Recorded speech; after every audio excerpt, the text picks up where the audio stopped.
अस्सलाम वालेकुम। मद्दे मुकाबिल में मैं हूं रबिया खान और मेरे साथ मौजूद हैं रऊफ क्लासरा। सबसे पहले नजर डालते हैं आज की कुछ अहम डेवलपमेंट्स पर। ट्रंप की वापसी के साथ पीटीआई ने खान की वापसी की उम्मीदें जोड़ ली हैं। जुल्फी बुखारी इन एक्शन, मामला ट्रंप के सामने रखने का ऐलान। पाकिस्तानी वजीर दिफा ख्वाजा आसिफ ने बानी पीटीआई की अमरीका हवालगी के इम्कान को मुस्तरद कर दिया। पीटीआई की नई अमरीका एडमिनिस्ट्रेशन से उम्मीदें क्या पूरी हो सकती हैं? अमरीका से दरीना ताल्लुकात एक दूसरे के अंदरूनी मामलात में अदम मुताखलत पर मबनी है। ट्रंप हुकूमत आने से पाक अमरीका ताल्लुकात में कोई फर्क नहीं पड़ेगा, तर्जमान वजारत खारजा मुमताज जहरा बलोच ने वाजे कर दिया।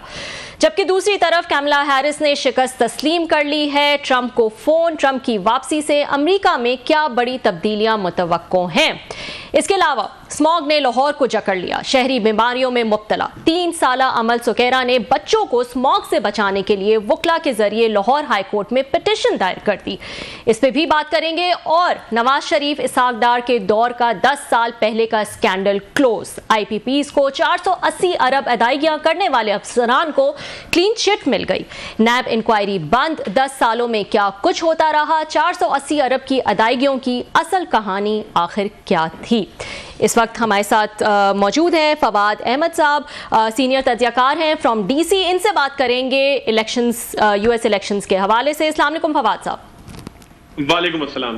जी फवाद साहब, जीत तो चुके हैं ट्रंप, लेकिन क्या इनका सदर बनना जो है वो भी उतना ही स्मूथ होगा गिवन द फैक्ट कि वो एक कॉन्विक्ट हैं? अब उनको सजा मिलना जो है वो बाकी है, तो क्या हालात हैं वहाँ पे? क्या कोई इस्तिस्ना मिल सकती है इनको या कोई रुकावट जो है वो आ सकती है?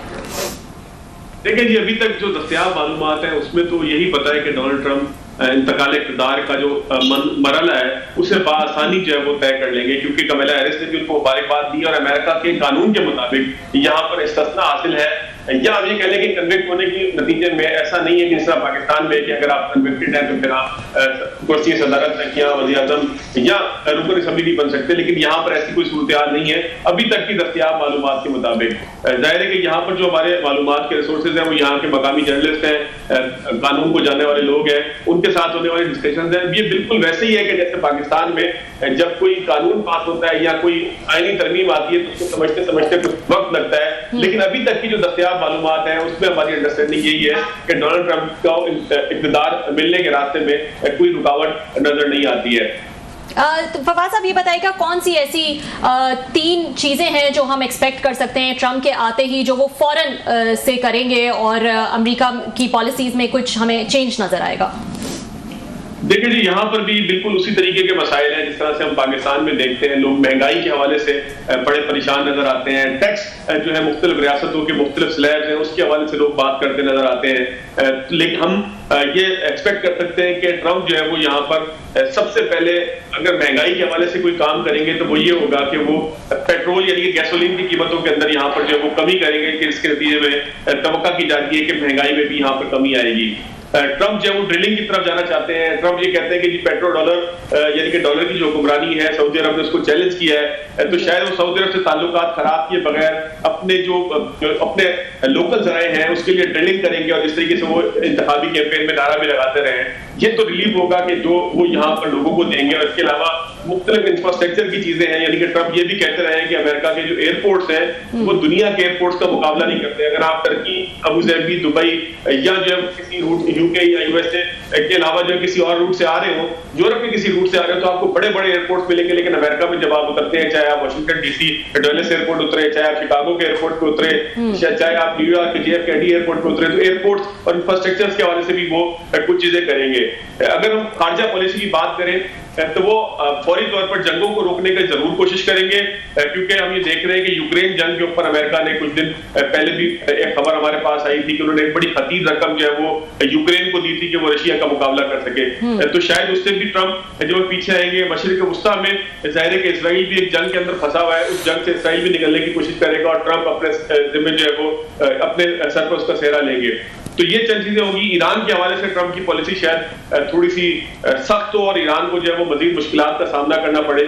जहां तक आप पहले इंट्रो में भी कह चुकी हैं कि बानी तहरीक इंसाफ को कोई रिलीफ मिलेगा, तो यहाँ पर हमें कोई एक फर्द ऐसा नहीं मिला कि जो ये कहे कि ट्रंप आने के साथ ही बानी तहरीक इंसाफ को बाहर निकालने की बात करेंगे या उनको कोई रिलीफ देने की बात करेंगे या उनके किसी एजेंडे के ऊपर ये होगा ऐसा जरूर हुआ है कि यहाँ पर जो बड़े पुराने पाकिस्तानी रिपब्लिकन लोग थे, उन्होंने डोनाल्ड ट्रंप की कैंपेन के अंदर कुछ पैसे दे के, कुछ फंडिंग दे के उनसे मुलाकात भी की थी और वहां पर उन्होंने ये मामलात रेज जरूर किए थे।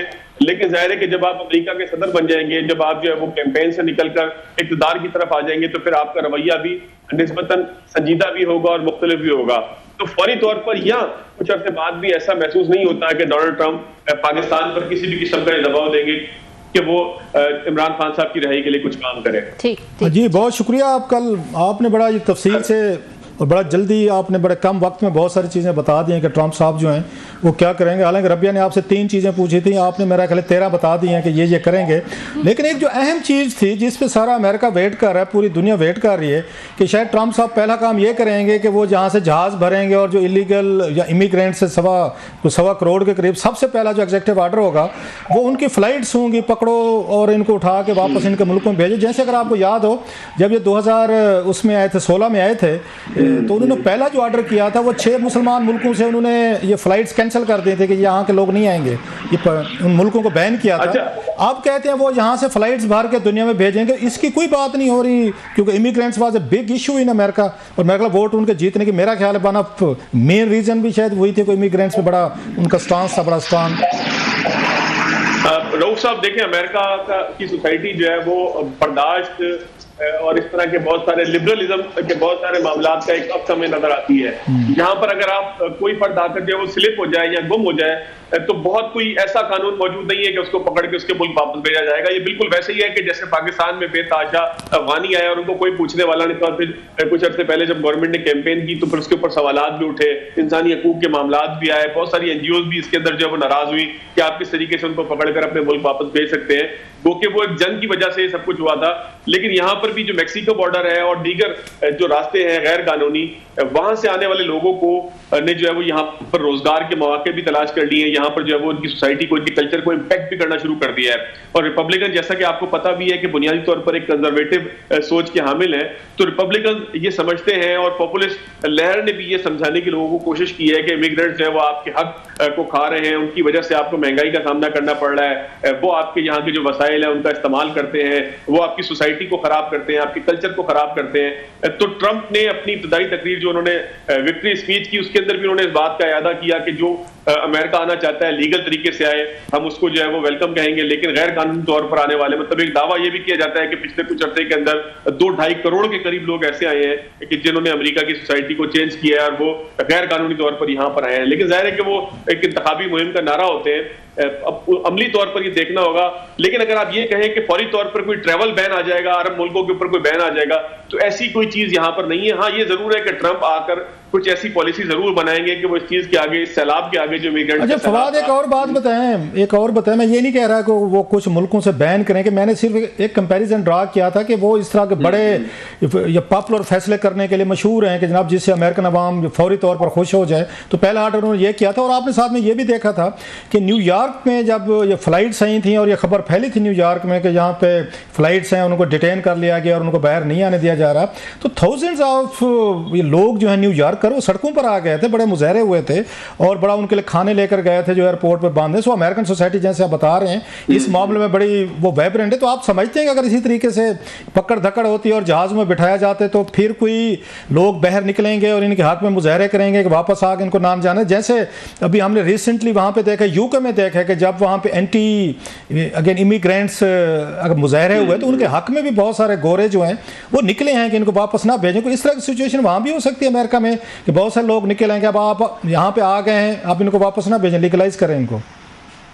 देखिए जी रऊफ साहब, ये जंग तो जारी रहेगी। एक जानिब कंजर्वेटिव लोग होंगे, एक जानिब प्रोग्रेसिव लिबरल लोग होंगे और उनके दरमियान जंग जारी रहेगी। ऐसा नहीं हो सकता कि सोसाइटी किसी एक पोल की तरफ अपना पूरा का पूरा झुकाव जो वो डाल दे। तो ये जरूर होगा कि जिस वक्त रिपब्लिकन ऐसी कोई कोशिश करेंगे। अब पहली बात तो ये है कि जो एयरपोर्ट के ऊपर लोगों को रोकना मेरा अपना ख्याल ये है, जो मुझे एहसास हो रहा है ट्रम्प के बयानात की, आप पूरी ट्रेल निकाल कर देखें, मतलब मिसाल के तौर पे 2016 की कैंपेन के अंदर मुसलमान उनके लिए कोई हैसियत नहीं रखते थे। उन्होंने मुसलमानों को केटर करने के लिए या उनके वोट के लिए ना कोई अपील की थी, ना कोई बात की थी, ना देसी किसी वोटर के लिए बात की थी। लेकिन अगर आप देखें तो उन्होंने अभी दिवाली के ऊपर ट्वीट भी किया, जिसमें उन्होंने हिंदू कम्युनिटी को जो मुबारकबाद भी दी, उनके कुछ मसाइल के हवाले से बात की। मुसलमानों के लिए उन्होंने कहा कि मुसलमान मुझे वोट दें ताकि मशरिक वस्ता के अंदर जंगों को रोका जा सके। तो 2016 और 2024 के ट्रम्प के अंदर कुछ ना कुछ फर्क जरूर होगा। उन्होंने बहुत कुछ अपनी गलतियों से सीखा भी होगा। पॉपुलिस्ट लहर के बात बताएं, ये मतलब इतने उनकी 35 करोड़ के बाद ये यूएसए की, if I am not wrong, 16-18 crore शायद इससे ज्यादा वोटर्स हैं। तो मुसलमानों और पाकिस्तानियों को मिला के शायद 25-30 लाख वोट होंगे। वो ठीक है, आपको चाहिए वोट, एक एक वोट काउंट करता है। तो इतनी बड़ी तादाद है वोटों की जिसके लिए कोई प्रेसिडेंट जो है वो अपना स्टांस या अपनी पॉलिसीज या अपनी अप्रोच जो है वो चेंज करे कि जस्ट आपने 25 या 30 लाख या मुसलमान या पाकिस्तानी वोटर्स हैं, इनको अपीज करने आपने, ये मैटर इतनी बड़ी है वहाँ पे। ये नहीं रऊफ साहब, अगर आप ये कहें कि मुसलमान देसी या यहाँ पर जो लोग जिस तरीके से यूके और कनाडा के अंदर इन्फ्लुएंस करते हैं और वहां पर जो हुकूमतों का हिस्सा बनते हैं, मैंने कहीं पर ये फील नहीं किया कि मुसलमान हूँ, देसी हूँ, हिंदुस्तानी हूँ, इनकी कोई ऐसी हैसियत है कि जिसकी बुनियाद पर आप ये तय कर सकें कि इनका वोट अगर हम लेंगे तो वो हम शिकस्त या जो फतह के अंदर अपने आप को किसी एक पलड़े की तरफ लेके जा सकेंगे। ये बिल्कुल भी नहीं है। लेकिन मुझे महसूस, इसीलिए आपके सवाल की वजह से ही मैं इस बात के ऊपर मजीद कायल हूं कि डोनाल्ड ट्रंप इस बात को समझते हैं कि जब आपने इक़्तिदार में आना हो तो संजीदगी के साथ आपने तमाम तबकात को लेकर साथ चलना होता है, चाहे फिर वो अक़लियत का मामला हो, चाहे फिर वो अक्सरियत का मामला हो। आप देखें कि पाकिस्तान में भी अक़लियत जो है वो शायद उसका वोट इसका इतना वजन नहीं रखता कि किसी को जिता सके या किसी को हरा सके। लेकिन पाकिस्तान में अक़लियतों की नशिस्तें भी मौजूद है, अक़लियतों को हम साथ लेकर चलने की बात भी करते हैं, अक़लियतों के साथ जो है वो हम उनके त्यौहार और उनके मामलात के ऊपर मुबारकबाद भी देते हैं। तो हालांकि 2%, 3%, 5% होंगे पाकिस्तान में, इससे ज्यादा तो मेरा ख्याल अक़लियतें मौजूद नहीं है और उनकी भी क्या हालत है इसके ऊपर भी एक पूरी बहस हो सकती है।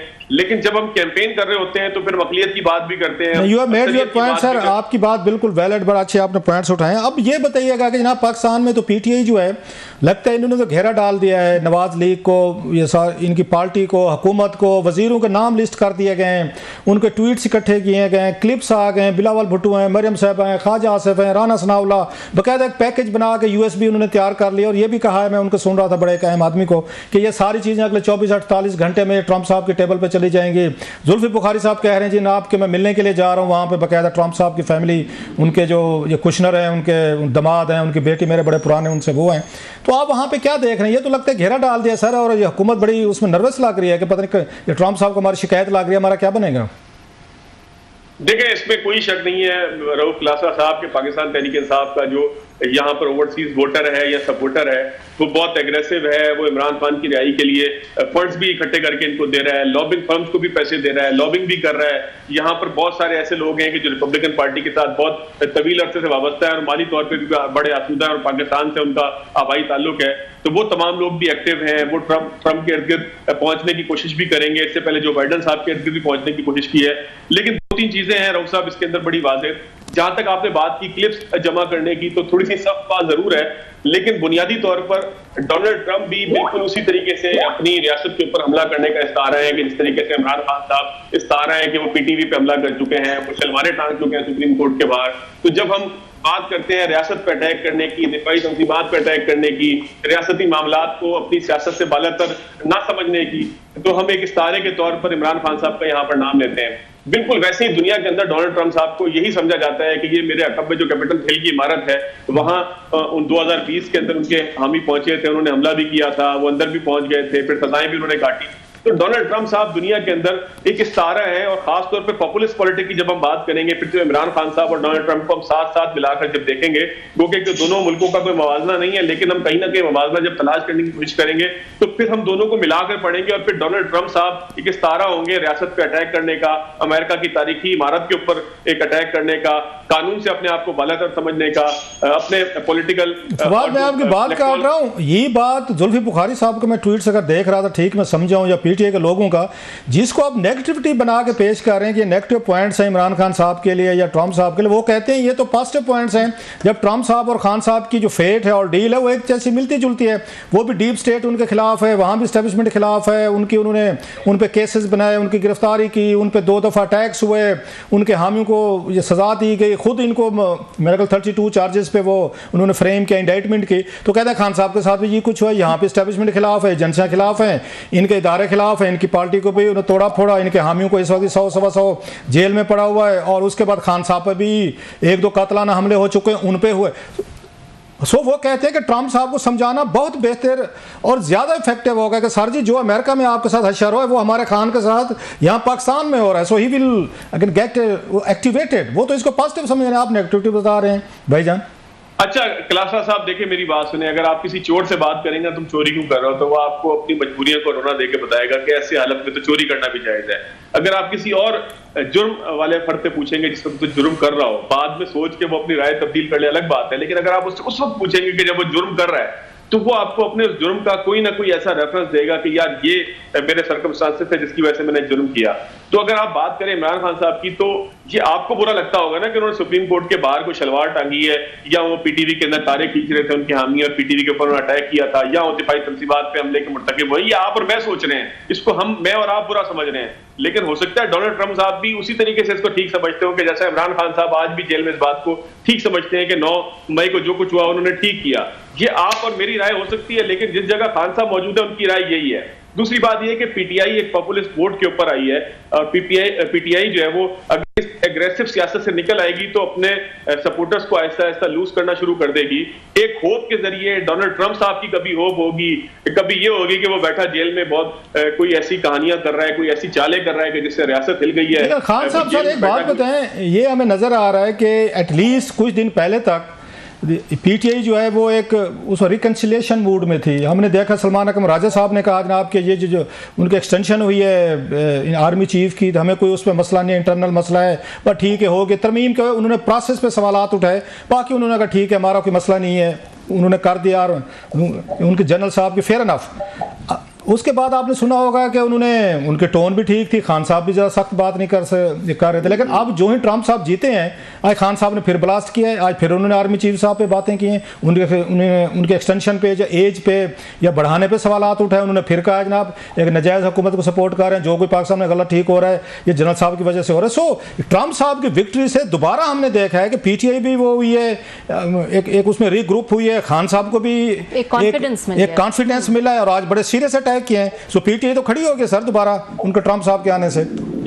अच्छा रऊफ साहब, इसको ना आप दोनों चीजों से मिलाकर देख सकते हैं। आप ये भी सोच सकते हैं कि शायद डोनाल्ड ट्रंप के आने से वो एग्रेसिव हो रहे हैं। अच्छा, इसके पीछे भी एक जवाब बनता है कि जाहिर है कि वो ये शो करेंगे कि डोनाल्ड ट्रंप उनके लिए बहुत कुछ है और वो डोनाल्ड ट्रंप उनके लिए बहुत कुछ करेंगे, और डोनाल्ड ट्रंप का की पता शायद उनकी मरूने मिन्नत है, उनकी दुआओं का, उनकी सोशल मीडिया कैंपेन का, उनकी ख्वाहिशात का, उनकी फंडिंग का, उन तमाम चीजों का मरूने मिन्नत है। PTI ये भी सोच सकती है। देखिए 2-3 थ्योरीज हैं कि जिसके ऊपर हम काम कर सकते हैं। थ्योरी वो है कि जो मैंने आपके सामने भी बयान की कि खान साहब या उनकी टीम जो है वो इस तरीके से सोचे कि भाई डोनाल्ड ट्रंप अब आ गए हैं, हमें एग्रेसिव होकर जो है वो पाकिस्तान की सोसाइटी में जाना होगा, लोगों को बताना होगा कि ट्रंप आ गया और रियासत के ऊपर अब एक बहुत दबाव है, और इस तरीके से हुकूमत को बैकफुट पे लेके जाएंगे। दूसरी चीज ये भी है कि खान साहब मुख्तलिफ मौके पे कभी आर्मी को, कभी मुख्तलिफ लोगों को इस बात की दावत दे चुके हैं कि जी आप मेरे साथ आए, बैठ के बात करें। तो जब आपका प्लान ए नाकाम होता है तो फिर आप प्लान बी के ऊपर जाते हैं। तो ये भी हो सकता है कि आपने जब मुज़ाकरात की दावत दी, आपने खामोशी इख्तियार की, जिन लोगों ने आपको यकीन दहानी अगर कोई करवाई थी, जिस तरीके से हम कहते हैं कि अली बिन गंडापुर साहब किसी डील के नतीजे में वापस गए जहां पर वो बड़ा खास बता रहे हैं कि मैं मनाल के रास्ते गया, किसी ने पत्थर मारा, गाड़ी रोका, जो उन्होंने कहानी सुनाई, जो उनको खुद भी बाद में हंसी आती होगी मैंने किस किस्म की कहानी सुनाई है। तो वो उस सारी कहानी के नतीजे में PTI ने एक नैरेटिव बिल्ड किया था। उस नैरेटिव के नतीजे में उन्होंने अपना एक प्लान ए लोगों के सामने रखा कि हम मुज़ाकरात की तरफ जा रहे हैं। लगता है कुछ लोगों के साथ एंगेज भी हुए हो, शायद फिर बात आगे ना बनी हो, तो प्लान बी फिर ये हो कि एग्रेशन के साथ जाना है, और डोनाल्ड ट्रंप की पता एक मौका है, इसको यूज करते हुए हम प्लान बी की तरफ आपकी बात कर रहा हूं फवाद। एक मैं क्लिप ये हुकूमती ये सर्कस ने भी खान साहब का निकाला है पुराना, मतलब मुकाबला क्लिप्स का हो गया, सब ने शिकायतें उन्हीं को लगानी है, ट्रंप साहब को, इमरान खान साहब के हामी भी उनको शिकायत लगाएंगे और यहाँ पे हुकूमत भी उनको शिकायत लगेगी। दोनों साइड से मुकाबला शुरू हो गया, अपने अपने क्लिप। खान साहब ने 2016 में कहा था कि ट्रंप आ रहे हैं वहाँ पे वो अमेरिका में आते ही पाकिस्तानियों को वीज़े बंद कर देगा। ये उनका क्लिप उन्होंने हुकूमत ने भी कहीं से उनके लोगों ने वो भी फैलाया हुआ था। तो जब ये शिकायतें पहुंचेंगी तो ट्रंप साहब क्या करेंगे? मतलब दोनों साइड से वो थोड़ा सा, खान साहब के भी उनके खिलाफ बयानात हैं, इनके भी उनके खिलाफ बयानात हैं, तो वो कॉल करेंगे यहाँ पे आर्मी चीफ को या शहबाज शरीफ साहब को कि आपके जिन जिन वजीरों ने मेरे खिलाफ ये गुफ्तगू की है, ज़रा इनको लाइन हाजिर करें सर। रऊफ साहब, अगर पाकिस्तान या पाकिस्तान की पॉलिटिक्स इतना मैटर कर रही होती तो ट्रंप पाकिस्तान को कम से कम जीतने के बाद कोई कॉल कर लेते हैं या उनकी कोई कॉल सुन लेते, जा रहा है कि यहाँ से भी सफारती कोशिशें तो हुई होंगी ना, मैं उस बारे में जानता नहीं। मोदी साहब की तो उनसे बात हो चुकी है, दुनिया के बहुत सारे लीडरों की उनसे बात हो चुकी है। तो मैं तो इस बात के ऊपर बिल्कुल यकसू हूं कि पाकिस्तान या पाकिस्तान की दाखिली सियासत या खारजा पॉलिसी या पाकिस्तान की जोग्राफियाई जरूरत अब इस वक्त नहीं है कि पाकिस्तान के हवाले से ट्रंप के कानों तक कुछ। अच्छा, लास्टली सर आपने जवाब दे दिया कि अभी कोई थोड़ा सा हनोज वो दिल्ली दूरस्त, ये शायद फरवरी की जनवरी में देखेंगे। लास्टली सर ये दुनिया भर का मीडिया किया हुआ है सर, यूएस में, पाकिस्तान से भी अगेन आप लोग गए हैं, बाकी भी कुलीस गए हुए हैं, आपने वहाँ पे क्या देखा लोकल मीडिया की? मतलब सीखते हैं ना कि लोकल मीडिया जो है वहाँ पे या अमेरिका वो कैसे काम करता है, आप लोग जो हमारे जैसे देसी गए हैं आप लोग कैसे काम करते हैं, दुनिया के और वहाँ पे मीडिया हाउसेज के लोग, जरा कोई थोड़ा सा इसके कोई बारे में बताएंगे सर कि पाकिस्तानी और दीगर। अच्छा जी रऊफ साहब, बड़ा आपने ऐसा दिल की मेरी बात की है जिसके ऊपर मैं 3-4 दिन 5 दिन से मुस्तकिल कोड़ रहा हूँ। अच्छा, यहाँ पर बहुत सारे पाकिस्तानी जर्नलिस्ट भी आए हुए थे।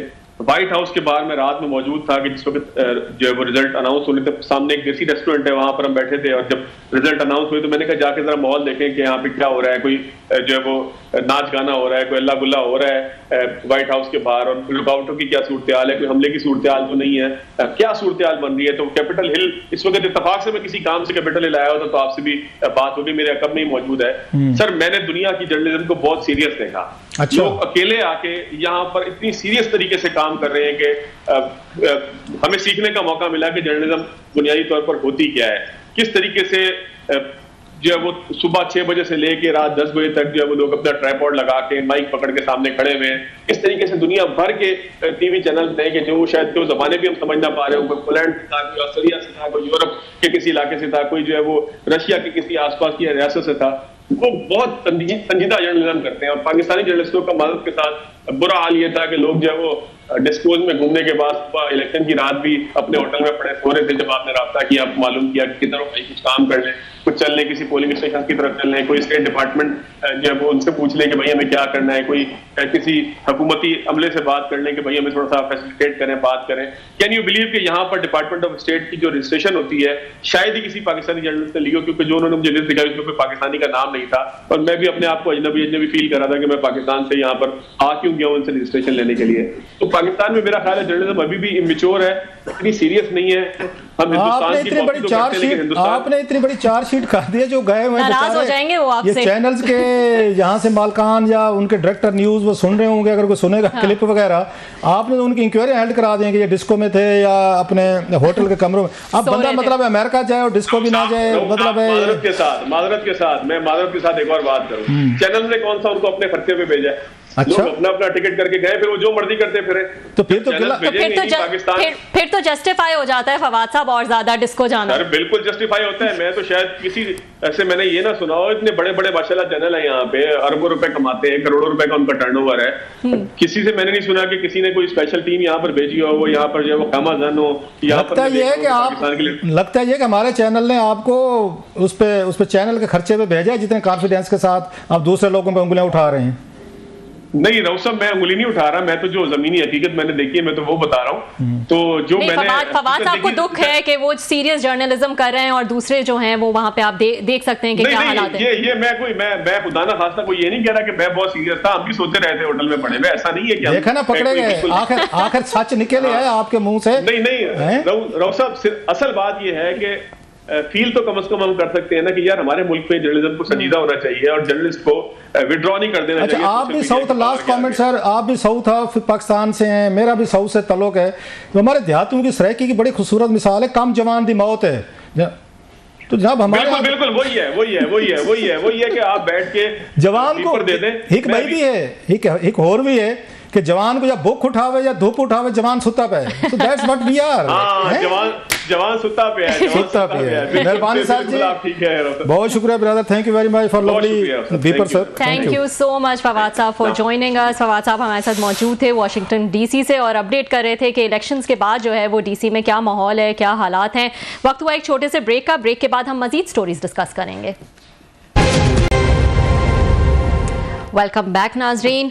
लाहौर में जो इस वक्त स्मॉग की सूरत हाल है उस पर बात करने के लिए हमारे साथ मौजूद हैं इस वक्त जांजेब सुगैरा साहब, एडवोकेट हैं हाई कोर्ट लाहौर के एंड मेंबर हैं ऑफ न्यूयॉर्क बार। अस्सलाम वालेकुम जांजेब साहब। जी अस्सलाम वालेकुम, थैंक यू जी for having me on the show. Thank you so much for joining. Jahanzeb साहब ज़रा बताइएगा कि पिटिशन दायर की गई है स्मॉग के हवाले से, क्या अब कोर्ट्स जो हैं वो डिसाइड करेंगी या उनके पास जो है वो ये मसला लेकर जाना चाहिए जो स्मॉग की या जो हमारी क्लाइमेट की सूरत हाल है इस वक्त?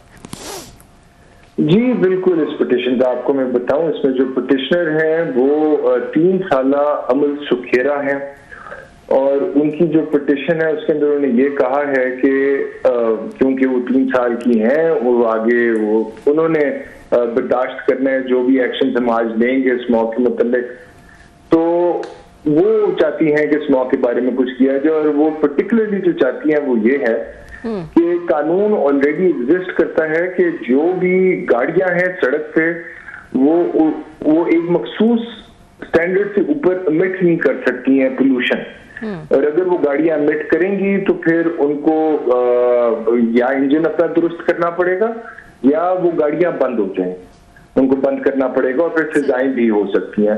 जब कानून मौजूद है तो वो कानून नाफिज किया जाए, उनकी ये इस्तदा है, इससे आगे उनकी कोई इस्तदा नहीं है। बिल्कुल एक छोटा सा केस उन्होंने दायर किया। अच्छा, वो कार्स के हवाले से ही है सिर्फ, और आप कह रहे हैं कि इस हवाले से कानून मौजूद है लेकिन उस पर जो है वो अमल दरामद नहीं होता है। अभी पंजाब हुकूमत ने शायद एक पॉलिसी जो है वो लेकर आए थे कि क्या क्या स्टेप्स जो हैं वो लेना चाहते हैं स्मॉग से डील करने के लिए। क्या वजह है कि एडॉक बेसिस पे जब स्मॉग सर पर आ जाती है तभी जो है वो ये स्टेप्स लिए जा रहे होते हैं, या अब जो पॉलिसी पेपर आया है क्या उससे आपको उम्मीदें हैं कि हम कोई ऐसे स्टेप्स लेंगे कि वो लॉन्गर टर्म सोल्यूशंस होंगे? देखिए, मैं तो बोनाफाइड अज्यूम कर रहा हूँ, जो हमें नजर आ रहा है पंजाब हुकूमत जरूर कुछ एक्शन दे रही है। मुझे मालूम हुआ है कि जो विजिबल स्मोक है उसके ऊपर गाड़ियों को रोका भी गया है, उनको फाइन किया गया है, इस हद तक अरेस्ट भी हुए हैं। तो मैं अज्यूम करूंगा कि वो नेक नियति से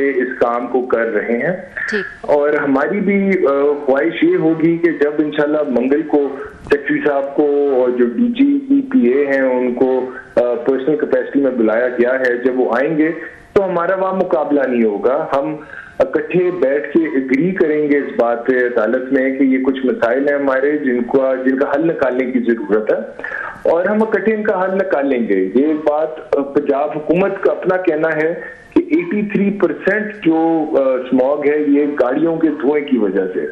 जब उनका अपना ये कहना है तो आई एम श्योर हमारी पिटीशन को वो कंटेस्ट नहीं करेंगे और वो आके हमारे साथ बैठ के ये एग्री करेंगे कि इन गाड़ियों की एमिशन की टेस्टिंग करना जरूरी है और अगर इन गाड़ियों में एमिशन ज्यादा आ रहा है तो इन गाड़ियों को ठीक करने की जरूरत है या इन गाड़ियों को बंद करने की जरूरत है। ठीक है, ठीक है जी। जहाँ साहब बहुत शुक्रिया, आपने हमें ज्वाइन किया सर।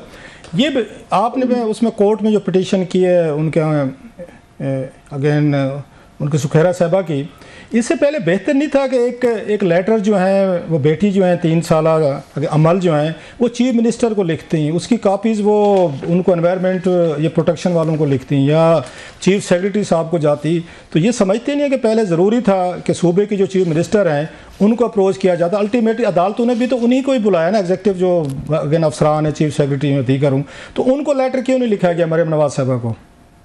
सर ये बिल्कुल आपका बड़ा पर्टिनेंट एक सवाल है और आमतौर के ऊपर हाई कोर्ट्स भी ये सवाल करती हैं कि जी आपने हाई कोर्ट का रुख करने से पहले क्या इकदाम लिए।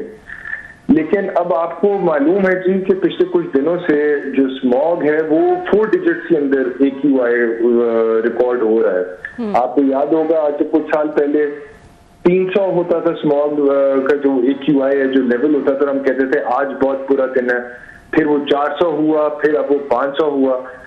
इस साल वो 4 डिजिट है जी। अब बल्कि हाल ये हो गया है कि जब हम 350 देखते हैं तो हम कहते हैं कि जी आज बेहतर दिन है। तो इन हालात के अंदर हमारे पास खतो खताबत का टाइम नहीं है सर। हमारे पास इस टाइम पे हमें अर्जेंट एक्शन की जरूरत है, जिस वजह से हम अदालत में पहुंचे। हमारे यहाँ कहते हैं हुज्जत पूरी की जाती है, अमल जो है वो एक छोटा सा लेटर जो है उनके नाम से जैसे अभी पटिशन गई है तो एक उनको डाली जा सकती थी, ताकि कोई मेरे जैसे कोई बैठे होते हैं नाकदीन टाइप, वो पूछें तो जवाब दिया जा सकता है कि जब हमने उनको लेटर डाला था जवाब नहीं आया, तो एक आध दिन मतलब 2 दिन तो वेट किए जा सकता है सर। इसमें तो कोई ऐसी बात नहीं थी, हुज्जत वाली मैंने बात की। और शायद मेरा ख्याल है बीइंग ए जर्नलिस्ट, अगर अमल उनको लेटर लिखती उनको चीफ मिनिस्टर जो का खतून है तो शायद ये बड़ी खबर बनती। और उस पर मरियम नवाज साहब खुद भी उस पर ये ट्विटर वगैरह पे बड़ी एक्टिव हैं, उनको भी मौका मिलता है चलो बच्ची ने मुझे लेटर लिखे और मैं उसको रिस्पॉन्ड करूं और उनकी जो उनके ख्वाहिशात हैं या उनके सजेशंस हैं उन पे अमल करूं। मेरा ये ख्याल है कि it might have worked well. आप बिल्कुल आप दुरुस्त बात कर रहे हैं और ये मौका अभी भी हुकूमत के पास है। जब सेक्रेटरी साहब आएंगे इंशाल्लाह ट्यूसडे को, तो वो आके इंशाल्लाह यही कहेंगे कि जो अमल साहिबा की पिटिशन है, उन्होंने जो इस्तदा की है, हम उनसे एग्री करते हैं और जो वो कह रही हैं उसको हम अमल में लाएंगे। बहुत शुक्रिया और मुझे ये भी उम्मीद है कि फिर चीफ मिनिस्टर साहिबा इसका क्रेडिट भी लेंगे और उनको क्रेडिट मिलना चाहिए जी। अगर ये मसला हल हो सकता है, जो हल करेगा उसको इस चीज का क्रेडिट मिलना चाहिए। नहीं, बड़ी अच्छी मुस्बत आपने बातें की। नेक्स्ट वीक फिर हम आपसे अपडेट लेंगे कि इस मसले को क्या हुआ, हम फॉलो करते रहेंगे स्टोरीज को। बहुत शुक्रिया आपका। Absolutely sir, thank you. दुआ करिएगा कि इसके अंदर हम सब के लिए बेहतरी हो जाए इंशाल्लाह सर। बहुत शुक्रिया, थैंक यू सो मच हाजिब साहब फॉर जॉइनिंग अस। वक्त हुआ एक छोटे से ब्रेक का। ब्रेक के बाद हम कुछ मजीद स्टोरीज डिस्कस। वेलकम बैक नाज़रीन। एक बड़ी अहम स्टोरी है जो हम डिस्कस करने वाले हैं। क्लास्टर साहब, 10 साल पहले IPPs को एक अदायगी की गई थी, 480 बिलियन रुपीस की सर्कुलर डेट जो है वो उसकी अदायगी की गई थी। उसमें कुछ बेज़ाब्तगियाँ थीं और इसको एक कमेटी ने FIA NAB को भेजा था, लेकिन अब एक लेटर आया है और उसके मुताबिक इसको क्लोज किया जा रहा है। थोड़ा सा बताइएगा इस बारे में। ये 2013 की स्टोरी और अपने दौर की बहुत बड़ी स्टोरी थी। इसको हमने कवर भी किया है, ब्रेक भी किया है, फॉलोअप्स भी किए हुए हैं। हुआ ये था कि जब ये नवाज शरीफ साहब की हुकूमत आई थी, मेरा ख्याल है इनकी कोई मई में शायद इलेक्शन हुए, जून में आई थी वो, तो इन्हें उसी वक्त एक हमारी पेंडिंग थी जैसे सर्कुलर डेट जिसको कहते हैं, IPPs के आपने पैसे देने थे, जो बिल्स थे वो क्लियर नहीं किए गए थे, and it again amounted to 480 billion rupees जो वो क्लेम कर रहे थे। तो इसाक डार साहब जब इससे पहले पीपल्स पार्टी की हुकूमत थी वो नहीं कर रही थी, कोई बिलों पे प्रॉब्लम थे, कोई जैली बिल थे, कोई उसमें कोई फोटो कापीज़ थी, कुछ उसमें जुर्माने लगे हुए थे, कोई लेट पेमेंट्स के मसाइल थे। सो उस मसले पे पीपल्स पार्टी जो है उन्होंने वो बिल्स क्लियर नहीं किए थे, उनके एतराज़ात थे अपने उस पर, उस टोटल बिल्स पे। जब यहाँ पे आके इसाक डार साहब वज़ीर ख़जाना लगे तो एक दिन में 27-28 जून, अभी इनको आए हुए मेरा ख्याल महीना भी नहीं हुआ था, एक दिन में डार साहब ने पेमेंट करवाई थी ये इसकी 480 बिलियन रुपीज़ की, इन्हें 1 डे। ये उस वक्त फाइनेंस मिनिस्टर थे। और मज़े की जो इसमें चीज़ थी वो ये थी कि इनको ये अथॉरिटी नहीं थी कि ये पेमेंट नहीं करा सकते थे। उस वक्त ये कानून था, लॉ था कि ऑडिटर जनरल पाकिस्तान जो है उसके पास ये जाते थे सारे बिल्स कि कितनी बिजली हमने खरीदी, कितने बिलियन हमने यूनिट्स लिए, कितने कंज्यूम हुए, बिल जो हैं इनको वेरीफाई करना होता है। इसको प्री ऑडिट कहते हैं कि तमाम का तमाम जो बिल आए हैं उनको बैठ कर स्क्रूटनाइज करें कि बिल ठीक हैं, गलत हैं, असली हैं, नकली हैं, ये क्या है। और फिर उसके बाद वो एक उसका आप NOC कह दें या वटेवर, वो लिखते हैं स्टेट बैंक ऑफ पाकिस्तान को, और एक उसका चेक जो होता है वो ये ऑडिटर या आपका अकाउंटेंट जनरल पाकिस्तान जो है वो लिखता होता है उसका प्री ऑडिट करके। इन्होंने पूरे प्रोसेस को इन्होंने बिल्डोज किया इसाक डार साहब ने। इन्होंने ना उनको प्री ऑडिट करने दिया, ना इनको बिल्स देखने दिए अकाउंटेंट जनरल या इसको ऑडिटर जनरल पाकिस्तान को।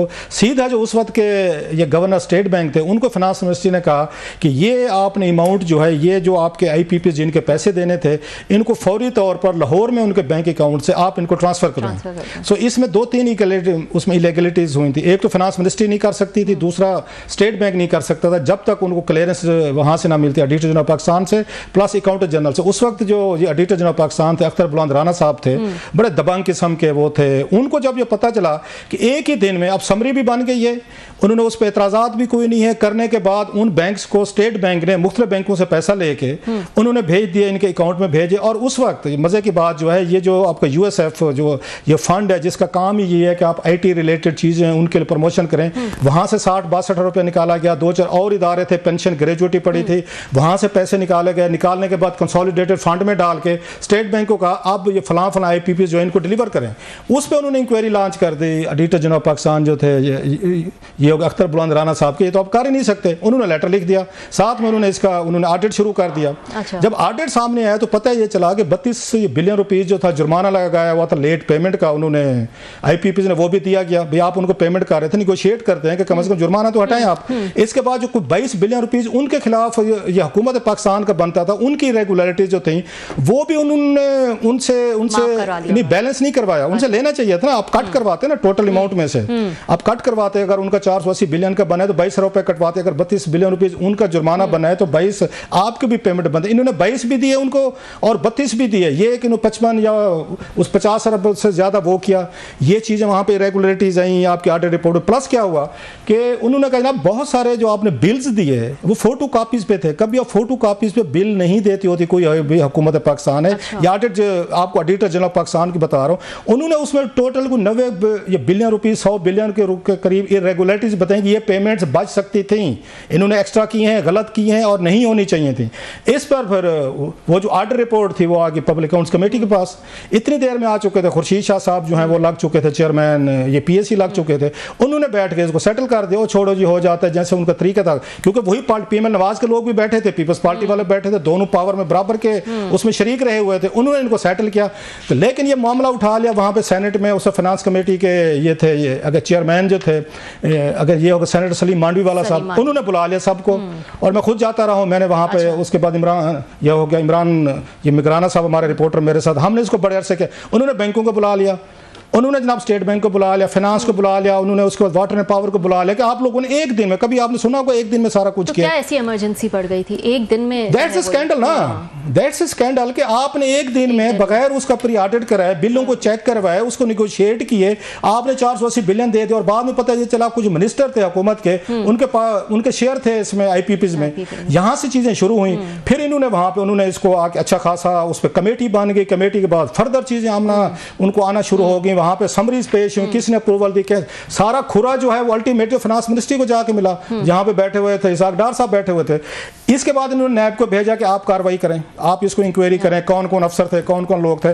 नैब ने जनाब अब उसके बाद ये लेटर भेजा जो एक्सक्लूसिवली आपके साथ शेयर कर रहे हैं, स्क्रीन पे भी शायद आपको नजर आएगा, दिखा दें स्क्रीन पे। ये जनाब 31 अक्टूबर को इन्होंने भेजा है जनाब, ये chairman standing committee on finance को भेजा गया। कमेटी जो देख रही थी और उसका सेक्रेटरी फाइनेंस को भी, चेयरमैन उसका जो आपका नेपरा है और बाकी लोग, उन लोगों जनाब कि हमने इस पूरे स्कैंडल को उठा के देखे हमें इसमें कोई इरेगुलरिटी नजर नहीं आई। जो सवाल आपने पूछा है वो नैब को नजर नहीं आया कि एक दिन में 480 बिलियन रुपीस की बगैर ऑडिट के, प्री उसका ऑडिट किए बगैर उसके बिल की वेरिफिकेशन किए बगैर, और ये काम ही नहीं था। सबसे बड़ी रेगुलेटरी तो ये थी, स्टेट बैंक डायरेक्ट पेमेंट कर ही नहीं सकता था, ये जानी चाहिए थी। उसके अकाउंटेंट जनरल और उसके ऑडिटर जनरल के अप्रूवल के बाद आपने इतनी बड़ी रेगुलेटरी करके पेमेंट कर दी कि ये मामूली कोई रकम भी नहीं थी, कोई 400-500 कोई मतलब बिलियंस की बात थी। कोई एक होता है 2-2.5 अरब होते चलो मान लेता है। तो नैब को जनाब कोई इरेगुलरिटी नजर नहीं है, कोई इसमें चोरी डाका नजर नहीं है। अच्छा, जिस चीज के लिए तो फिर ऑडिट पैरा किस चीज के बने थे? फिर आपका 10 साल तक सलीम मांडवी वाला साहब उनकी कमेटी इंक्वायरी करती रही और उन्होंने फिर नैब को भेजा कि आप इसको फर्दर लेके केस बने, रिपोर्ट भी आई और उसमें बहुत सारी फाइंडिंग्स भी आई जो आप बता रहे हैं। वही बता रहे सारी चीजें। लेकिन आज नैब कहता है जनाब कुछ भी गलत नहीं हुआ, कोई ऐसी चीज नहीं हुई। सो इसाक डार साहब और नवाज शरीफ साहब दौर का जो बड़ा एक डॉक्यूमेंटेड स्कैंडल समझा जाता था, अल्टीमेटली 10 साल बाद आज उसको भी उन्होंने क्लोज कर दिया। किसी ने कोई क्वेश्चन नहीं पूछा कि एक दिन में अभी आपको आए हैं जुमा 8 दिन नहीं हुए और इन्होंने पता है पेमेंट क्यों करवाई थी ये 480 बिलियन की। बाकी जो भी उसमें चीजें होंगी अपनी जगह पे जनाब, क्या इंटरेस्ट है क्या नहीं है, मतलब अगर कुछ वजीरों को शेयर थे। ये भी था कि आपको फाइनेंशियल ईयर क्लोज हो रहा था, तो ये जितना भी जाएगा ये पिछली पीपल्स पार्टी की हुकूमत के